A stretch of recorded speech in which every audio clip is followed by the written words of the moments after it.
क्या मध्य प्रदेश में 200 करोड़ की मशीनों पर 1200 करोड़ रुपए खर्च करने की तैयारी है? क्या सरकारी खजाने से 6 गुना ज्यादा रकम केवल किराए के नाम पर दी जाएगी? किसानों से खरीदे जाने वाले गेहूं, धान और मूंग की गुणवत्ता जांचने वाली एआई मशीनों का एक टेंडर इस समय बहुत बड़े विवाद में है।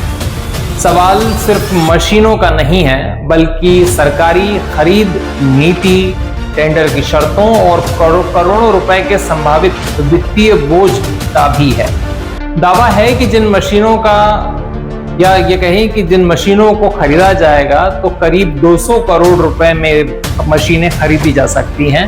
उन्हें 7 साल तक किराए पर लेकर सरकार करीब 1200 करोड़ रुपए खर्च करने की तैयारी कर रही है। आखिरकार इस मॉडल के पीछे तर्क क्या है? विशेषज्ञ क्यों इस पूरे मामले को लेकर सवाल उठा रहे हैं और ये पूरा विवाद क्या है? आज हम इसी पर विस्तार से बात करेंगे।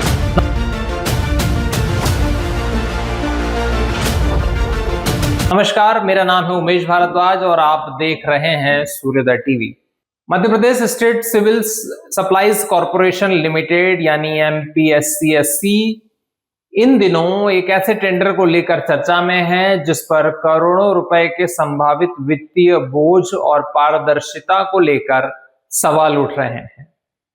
पूरा मामला किसानों से समर्थन मूल्य पर खरीदी जाने वाली गेहूं, धान और चना, इसके अलावा मूंग, ऐसी दलहनों के गुणवत्ता से जांच से जुड़ा है।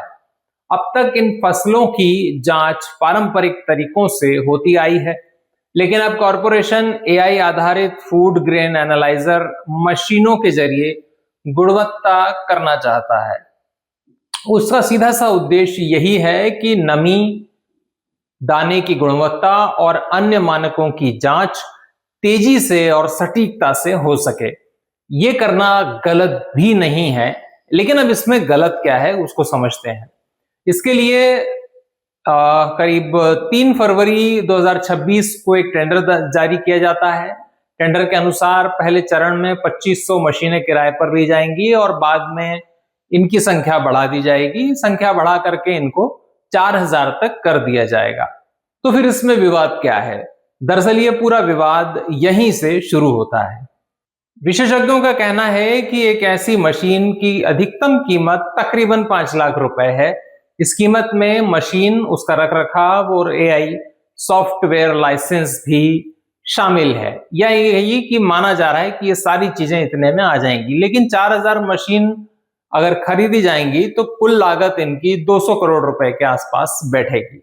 लेकिन कॉरपोरेशन इन्हें खरीदने के बजाय किराए पर लेने का मॉडल चुन रहा है। टेंडर की शर्तों की माने तो जो टेंडर की शर्तें रखी गई हैं उनके अनुसार मशीनें 7 साल तक किराए पर रहेंगी। हर साल कम से कम 120 दिनों का किराया देना जरूरी होगा।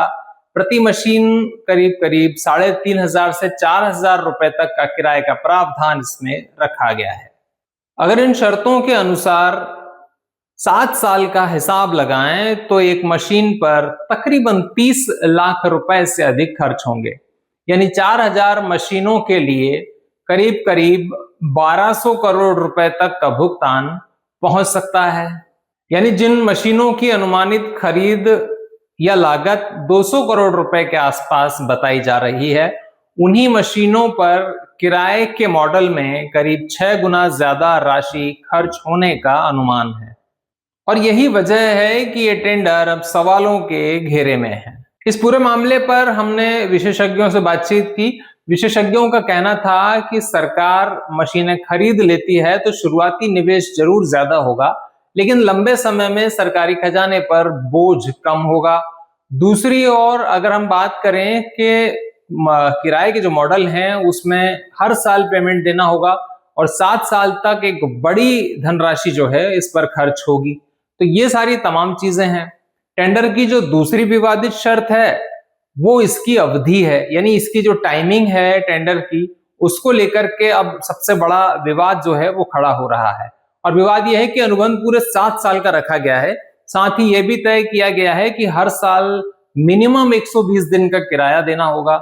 अगर किसी साल मशीनों की जरूरत कम हो या खाद्यान्न खरीदी की व्यवस्था में बदलाव हो जाए, तब भी सरकार को इन मशीनों का किराया पेमेंट करना होगा, यानी किराया देना पड़ेगा। यानी भविष्य की परिस्थितियों के बदलने पर भी सरकार का अनुबंध आसानी से खत्म नहीं हो सकता या सरकार उस अनुबंध से बाहर निकलकर नहीं आ सकती। टेंडर की पात्रता शर्तों पर भी अब सवाल उठ रहे हैं और जो जानकार हैं वो इस पर बहुत सारे सवाल उठा रहे हैं। आवेदन करने वाली कंपनी के पास कम से कम 5 साल का अनुभव होना जरूरी है। साथ ही पिछले 3 सालों में कम से कम 50 मशीनों की सप्लाई और संचालन का अनुभव भी जरूरी रखा गया है।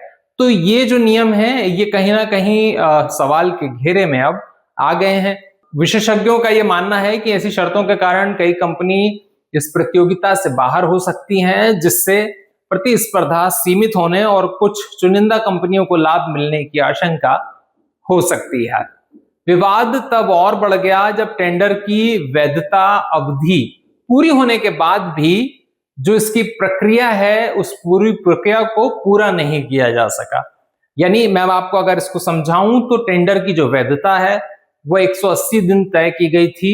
अवधि समाप्त होने के बाद इसे बढ़ाने का फैसला किया गया। सूत्रों का कहना है कि इस पर कॉरपोरेशन के वित्त विभाग के अधिकारी, एक अधिकारी हैं गोपाल सिंह, उन्होंने इस पर पूरे मामले पर आपत्ति दर्ज कराई थी। बाद में वो छुट्टी पर चले गए और इस घटनाक्रम को लेकर अब भी कई तरह की चर्चाएं शुरू हो गई हैं। हालांकि इस पर आधिकारिक रूप से विस्तृत स्पष्टीकरण अभी भी सामने नहीं आया है और उसकी फिलहाल प्रतीक्षा है। एक और बड़ा सवाल इसलिए भी उठ रहा है क्योंकि अन्य सरकारी संस्थाएं इस तरह की मशीनें खरीदने का रास्ता अपना चुकी हैं। तो आप ये सोचिए कि ये जो कुछ चल रहा है सरकार में, ये किस तरह से चल रहा है और ये क्या चल रहा है। भारतीय खाद्य निगम यानी FCI पहले ही ऐसी मशीनों की खरीद कर चुका है। वहीं मध्य प्रदेश राज्य कृषि विपणन बोर्ड ने 139 मशीनों की खरीद के लिए टेंडर भी जारी किया है। अब अगर ये इतने बड़े पैमाने पर ये संस्थाएं मशीनें खरीद रही हैं, तो ऐसे में सवाल ये उठता है कि जब अन्य सरकारी एजेंसियां खरीद मॉडल अपना सकती हैं, तब MPSC किराए के मॉडल पर आखिरकार क्यों अड़ा हुआ है, और ऐसा कौन सा बहुत बड़ा स्वार्थ है जो सिद्ध होने वाला है। फिलहाल ये मामला केवल मशीनों की खरीदारी या उसके किराए का नहीं रह गया है। अब ये सरकारी खर्च, टेंडर प्रक्रिया की पारदर्शिता, प्रतिस्पर्धा और सार्वजनिक धन के बेहतर उपयोग से जुड़ा हुआ मुद्दा बन चुका है। आगे देखना होगा कि कॉरपोरेशन इन सवालों का जवाब किस तरह से देता है, अगर वो जवाब देता है, और क्या टेंडर की शर्त में अब कोई बदलाव होने वाला है, या फिर अब ये जो पूरा मामला है ये जांच और व्यापक बहस जो है उसका विषय बनता जा रहा है। आपकी क्या राय है, आप हमें जरूर बताइएगा। कमेंट बॉक्स में अपना जो मत है वो आप जरूर दें, क्योंकि आपका मत हमारे लिए बहुत जरूरी है। आगे आपको इस तरह के और कार्यक्रम हम बताते रहेंगे, दिखाते रहेंगे, और आपसे हमारा ये कनेक्शन हमेशा जुड़ा रहेगा। चैनल को लाइक करें, सब्सक्राइब करें और अपने दोस्तों के साथ इस खबर को जरूर शेयर करें। नमस्कार।